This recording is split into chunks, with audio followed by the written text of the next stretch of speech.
संस्थापक छत्रपती शिवाजी महाराज, सामाजिक क्रांतीचे प्रणेते महात्मा ज्योतिबा फुले, आरक्षणाचे जनक छत्रपती शाहू महाराज, भारतीय संविधानाचे निर्माते परमपूज्य डॉक्टर बाबासाहेब आंबेडकर, सावित्रीबाई फुले, महाराष्ट्रातील तमाम संत पुरुष, राष्ट्रपुरुष, मध्ययुगीन भारतामध्ये ज्यांनी तथागत भगवान बुद्धाच्या विचाराला पुढे नेण्याचं काम केले ते संत कबीर, संत रविदास, तुकोबाराया या सगळ्यांना विनम्र अभिवादन करतो. रिपब्लिकन सेनेतर्फे या ठिकाणी उपवर्गीकरण विरोधी संघर्ष परिषद या ठिकाणी आयोजित करण्यात आलेली. या निमित्तानं या परिषदेला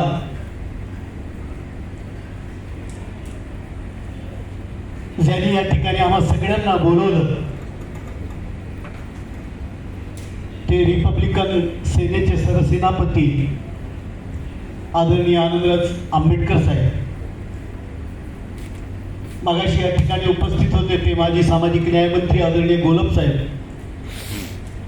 मंचावर बसलेली सगळी गणमान्य मंडळी आणि या मंचाच्या पुढे असलेले माझे सगळे बंधूंनो, भगिनीनो आणि माझ्या भावंडांनो, मी सर्वप्रथम या ठिकाणी आदरणीय आनंदराज आंबेडकर साहेब हे 26 तारखेला या उपवर्गीकरणाच्या विरोधामध्ये मुंबईमध्ये विधानसभेवर जो आंदोलन करण्यात आले त्याला मी पाठिंबा जाहीर करतो. तर म्हणजे 16 मार्चला मी महाराष्ट्राच्या विधानसभेमध्ये सगळ्यात हा विषय मांडला होता का महाराष्ट्रामध्ये अनुसूचित जातीचं उपवर्गीकरण करू नये. महाराष्ट्रामध्ये लाडबुद्धी टीव्ही असेल, आमचं दैनिक सम्राट असेल आणि आपण सगळेजण गावागावामध्ये या आंदोलनाला प्रचंड मोठ्या प्रमाणामध्ये लोकांच्या घरापर्यंत पोहोचवण्याचं काम करताय. त्याबद्दल माझ्या या सगळ्या भावंडांचं, भगिनींचं, अनुसूचित जातीचंच नव्हे तर अनुसूचित जातीतील इतर सगळी जी मंडळी या आंदोलनाला सहकार्य करत आहेत त्या सगळ्यांचं मनापासून आभार मानतो, धन्यवाद देतो. बाबासाहेब म्हणजे आम्हा सगळ्यांचे दैवतच. आमच्या विदर्भाचा एक कवी म्हणतो, रे बाबा तू झाला नसतास, रे बाबा तू झाला नसतास तर या देहाच्या सालीचे नगारे असेच वाजत राहिले असते सालनसाल, आणि कुत्रेही माजून गेले असते खाता खाता आमचे आल, आमची जिंदगानी अशीच गेली असती वाया, आणि पदरातल्या पदरात रडत बसल्या असत्या आमच्या आया बाया. बाबासाहेबांनी आमच्या आयुष्याला बदलून दिले. अंधारात आम्ही हजारो वर्ष कुत्र्याला भाकर, मुंगीला साखर, पण माणसाच्या सावलीचा विचार करणाऱ्या या सामाजिक व्यवस्थेला बदलवण्याचं काम आणि ते संविधानातून, शस्त्रातून नव्हे तर लेखणीतून बदलवण्याचं काम परमपूज्य डॉक्टर बाबासाहेब आंबेडकरांनी आम्हा सगळ्यांना दिला. आणि म्हणून ते आमच्या बापाचे बाप झाले, येणाऱ्या पिढ्यांचे बाप झाले आणि या देशातल्या प्रत्येक जो संविधानाला मानतो त्या सगळ्यांचेच बाप झाले नाही, तर जो विरोध करते ते पण त्यांचे पण बाप झाले, कारण ते त्यांच्या सावलीला पण घाबरतात. ही खरी सत्यता आहे. मी या ठिकाणी वेळ भरपूर झाला, जास्त काही बोलणार नाही. आरक्षणाची कवच कुंडले आम्हा सगळ्यांना परमपूज्य डॉक्टर बाबासाहेब आंबेडकरांनी संविधानातून दिली. या बाबतीतले या ठिकाणी बरेच विश्लेषण आमच्या मंडळींनी केली. कलम 14 असेल, कलम 15(4) असेल, कलम 15(5) असेल, कलम 16(4) असेल, कलम 16(4)A असेल, कलम 17 असेल, कलम 46 असेल, अशा असंख्य संविधानाच्या अनुच्छेदातून परमपूज्य डॉक्टर बाबासाहेब आंबेडकरांनी आम्हाला आरक्षणाची शस्त्र आम्हाला या ठिकाणी दिली. या ठिकाणी आपल्या सगळ्यांना माहीत आहे, महाराष्ट्रामध्ये आज सगळ्यात जास्त ती सत्ताधारी पक्षांना वाटते, आम्हा सगळ्यांना वाटते, ती खरी भीती आहे उपवर्गीकरणाच्या संदर्भात. आणि या उपवर्गीकरणाच्या बाबतीमध्ये आमची बरीच मंडळी या ठिकाणी बोलताना, मी या ठिकाणी जास्त काही बोलणार नाही.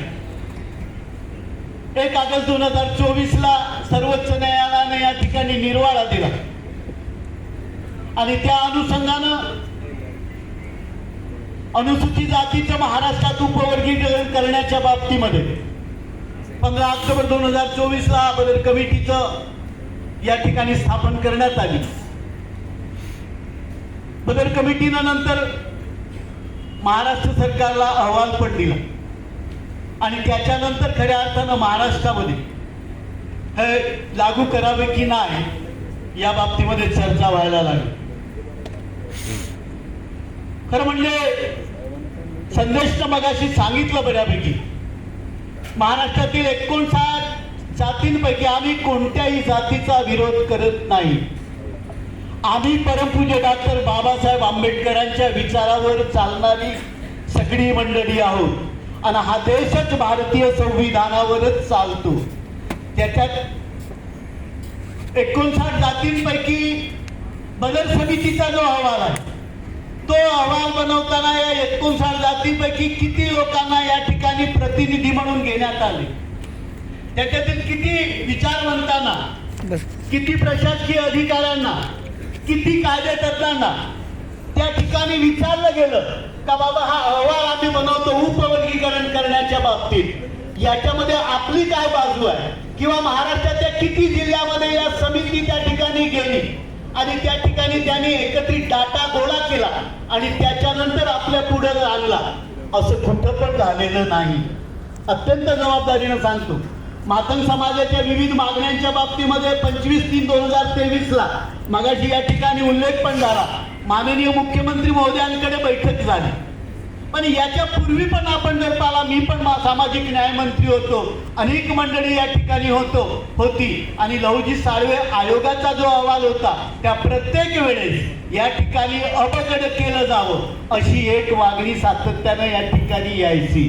आम्ही त्या ठिकाणी विरोध केला, आम्ही ती होऊ दिली नाही. परंतु आता कसं काय झालं का 25/3/2023 माननीय मुख्यमंत्री महोदयांच्या अध्यक्षतेखाली जी बैठक झाली आणि या 59 जातींचे उपवर्गीकरण करण्याच्या बाबतीत बार्टीला सुचवलं गेलं आणि बार्टीचा महासंचालक कोण होता, सुनील वारे नावाचा, आणि ही अभ्यास समिती त्यांनी गठीत केली. आता प्रश्न पडतो, या अभ्यास समितीमध्ये जे 6 लोक घेतले त्याच्यात अनुसूचित जातीतील महार किती होते, अनुसूचित जातीतले मातन किती होते, अनुसूचित जातीतले चर्मकार किती होते, अनुसूचित जातीतले ढोर किती होते, अनुसूचित जातीतले कैकाडी किती होते, किंवा कुणीच नव्हते, फक्त एकाच जातीचे होते का? हा खरा प्रश्न आपल्या पुढे आहे. मग हे अबकड करताना तुम्ही फक्त एकाच जातीच्या बाबतीत विचार करता का? अहो, तुम्ही बार्टीचं आरटी केलं. आम्ही तर म्हणतो तुम्ही अण्णाभाऊ साठे महामंडळ करा, तुम्ही एकेका जातीच्या ज्या 59 जाती आहेत या प्रत्येक जातीमधला जो मांगारुडी माझा समाज असेल, कैकाडी माझा समाज असेल, भोर माझा समाज असेल, ज्याचं कुठं प्रतिनिधित्व नसेल असा समाज असेल, या सगळ्यांसाठी तुम्ही वेगळ्या वेगळ्या योजना करा. आपण एकीकडे सांगतो महाराष्ट्राचा बजेट 21,000 कोटीचा आहे. अहो, या महामंडळाला महात्मा फुले महामंडळाची अवदशा अशी आहे, एकालाही आता औरंगाबादमध्ये आंदोलन होते, कोणाला जे काही रुपया भेटला नाही. अजूनही राज्य सरकार त्याचा फायनान्स डिपार्टमेंट त्याची हमी घेत नाही, केंद्र सरकारचे NHFDC पैसे देत नाही, सरकार हमी घेत नाही. अजूनही महामंडळाचे पैसे फक्त बजेटमध्ये दाखवले जातात, रुपया जर खर्च होत नसेल. आणि मी तुम्हाला अत्यंत जबाबदारीनं सांगतोय, महाराष्ट्रातल्या 180 जी योजना आहेत त्याच्यातल्या 10 ते 12 योजना फक्त सुरू आहे, बाकी सगळ्याच्या सगळ्या बंद आहे. अशा परिस्थितीमध्ये या समाजाला आपल्याला जर विकास करायचा असेल तर उपवर्गीकरण हाच पर्याय आहे का? इतर काही पर्यायच नाही का सरकारच्या जवळ? परंतु जाती जातीमध्ये सगळं लावणं, जाती जातीमध्ये त्यांच्यामध्ये तंटे निर्माण करणं अशा पद्धतीचं जर होत असेल तर ते काही योग्य नाही. आणि बदल समितीचा अहवाल या ठिकाणी गेला. अनुसूचित जातीच्या उपवर्गीकरणाच्या बाबतीमध्ये बदल समितीची कार्य जी पद्धती जी आहे ते भारतीय संविधानाच्या कलम 338(9) चे उल्लंघन करणारी आहे, हे सगळी मंडळी सांगतात. कारण या ठिकाणी राष्ट्रीय अनुसूचित जातीला विचारलं गेलं नाही. महाराष्ट्रामध्ये राज्य अनुसूचित जाती आयोग आहे, त्या आयोगाला बाजूला करून जर बदल समिती बनवल्या जात असेल आणि त्या समितीला आयोगाला पण जर विचारले जात नसेल तर ही तरी संविधानिक गोष्ट आहे का, याचा विचार आपण सगळ्यांनी केला पाहिजे. खरं म्हणजे अनेक मुद्दे या ठिकाणी मांडले गेले. मी या ठिकाणी जास्त काही बोलत नाही. सरकारच्या डोक्यात असेल का आपल्याला उपवर्गीकरण करायचंच आहे, मी सरकारचा भाग आहे, मी तेव्हा पण बोलायचो, आता पण बोलतोय. माझ्यावर काही आरोप झाले त्याच्या बाबतीत मी जनरली काही बोलत नाही, परंतु मी फक्त एवढंच म्हणतो, राज्यावर जी बंधने सुप्रीम कोर्टाने 1 ऑगस्ट 2024 ला टाकली त्याच्यामध्ये म्हटलंय का वस्तुनिष्ठ आणि सांख्यिकीय डेटा, ज्याला क्वांटिफिएबल डेटा जो म्हणताय तो गोळा केला गेला पाहिजे. मग बदल समितीचा जो डेटा आहे तो क्वांटिफिएबल डेटा आहे का, तो वस्तुनिष्ठ डेटा आहे का, तो सांख्यिकीय डेटा आहे का, याचा विचार सरकार करते की नाही.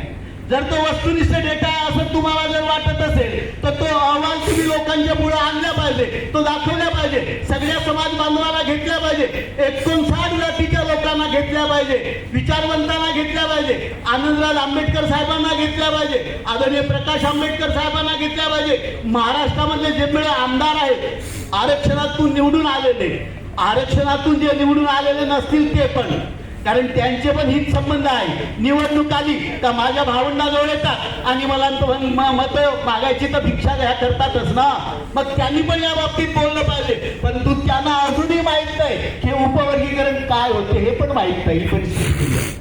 आणि म्हणून वस्तुनिष्ठ डेटा तर पुढे आलाच पाहिजे, पण उपवर्गीकरण करताना कोणत्याही राजकीय हेतून किंवा समाजामध्ये तेढ निर्माण होता कामा नये, या पद्धतीनं उपवर्गीकरण करण्याच्या बाबतीत समाज या ठिकाणी सरकारनं निर्णय घ्यावा असं सुप्रीम कोर्टानं त्यामध्ये ऑलरेडी निर्देश दिलेले आहे. मग समाजामध्ये भांडणं करायची, परस्परामध्ये लढवायचं, अशी जर भूमिका असेल तर मला वाटतं ही काही योग्य नाही. आणि ज्युडिशियल रिव्ह्यूसाठी तर शेवटी हा येणारच आहे, पण आजच्या घडीला हा ज्युडिशियल रिव्ह्यूच्या पुढं पहिले आपल्याला हे आंदोलन जे आहे, कारण उपवर्गीकरण करण्याच्या बाबतीमध्ये मी तर सातत्यानं मी कुठं आहे, कोणत्या पक्षात आहे, मी पहिल्यांदा हे विचार करतोय की आम्ही बाबासाहेबांचे लेकरू आहे. बाबासाहेबांनी आम्हा सगळ्यांना जो संविधान दिलं आहे आणि त्या संविधानाप्रमाणे आपण सगळे हे केलं पाहिजे. आता 2011ची जनगणना जर तुम्ही पाहिली, मागाशी या ठिकाणी आकडे दिले, मी आकड्यामध्ये थोडासा जातोय, तर महाराष्ट्रामध्ये 80,74,000 जी अनुसूचित जातीतील महार समाजाची संख्या आहे त्याचं प्रमाण 61% होतो. मातंग समाज जो आहे त्याचा 18.70% होतो. चर्मकार समाज आहे तो 10.60% होतो. खाटीक समाज आहे तो 0.80% होतो. वाल्मिकी समाज आहे तो 1.60% होतो. आता मला सांगा, सांख्यिकीय डेटाप्रमाणे तुम्ही देणार का बदल समितीमध्ये तुम्ही जे दाखवलाय किंवा जो आता बार्टीचा अहवाल आहे त्याच्यामध्ये तुम्ही इतके आकड्याची फिरवाफिरव केली, ही कोणत्या बेसवर तुम्ही करताय, हा खरा प्रश्न आहे. आणि म्हणून तुम्हा सगळ्यांना या ठिकाणी आज आदरणीय आनंदराज आंबेडकर साहेबांनी जी परिषद बोलवली आहे आणि या परिषदेचा हेतू आहे या ठिकाणी अनुसूचित जातीचे संविधानिक आरक्षणाचं संरक्षण आणि सामाजिक ऐक्यासाठी आयोजित करण्यात आलेली ही परिषद आहे. या परिषदेसाठी एकदा सगळ्यांनी टाळ्या वाजवल्या पाहिजे. संविधानाप्रमाणे 100% आरक्षणाची अंमलबजावणी आणि सामाजिक न्यायाचं संरक्षण करणं ही या परिषदेची प्रमुख भूमिका आहे. आणि ही भूमिका मांडत असताना या ठिकाणी जे वेगळे मुद्दे दिले, आता महाराष्ट्रातच जर तुम्ही पाहिलं, अनुसूचित जातीच्या साधारणतः 2.5 लाख जागा रिक्त आहेत, भरल्यात गेल्या नाही. मग त्याच्यासाठी आपण लढण्याच्या पूर्वी फाटाफूट करायची का?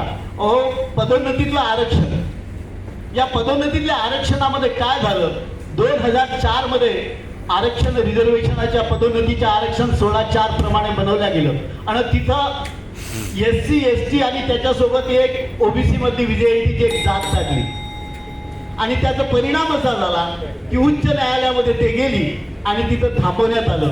पुढे सर्वोच्च न्यायालयामध्ये आम्ही तिथं केस टाकली, मी पण त्यावेळेस होतो. आम्ही त्या ठिकाणी स्पेशल काउन्सिलर लावला, बऱ्याच गोष्टी केल्या. आज 1,00,000 पेक्षा जास्त अनुसूचित जातीचे जे क्लास 1 होणारे अधिकारी होते ते थांबवले गेले. आज कुणी काउन्सिलर त्या ठिकाणी नाही आहे. अशी परिस्थिती महाराष्ट्रात जर असेल, ज्याला पुरोगामी म्हटलं जाते, ज्याला शाहू फुले आंबेडकरांचा महाराष्ट्र म्हटलं जाते, त्याच्यामध्ये जर अशी परिस्थिती असेल तर मला वाटते आपण सगळ्यांनी समजलं पाहिजे. या ठिकाणी बेल वाजली, रात्रीचे 10 पण वाजत आहे. आदरणीय आनंदराव आंबेडकर साहेबांना या ठिकाणी ऐकायचं आहे. जाता जाता एवढंच म्हणेल की लहानपणी एक गाणं रेडिओवर यायचा, इन काली सदियों के सर से जब रात का आंचल ढलकेगा, इन काली सदियों के सर से जब रात का आंचल ढलकेगा, जब दुख के बादल पिघलेंगे, जब सुख का सूरज छलकेगा, जब धरती झूम के नाचेगी, जब अंबर झूम के नाचेगा, जब धरती नगमे गाएगी, वो सुबह कभी तो आएगी, वो सुबह कभी तो आएगी. जय हिंद. नमस्कार.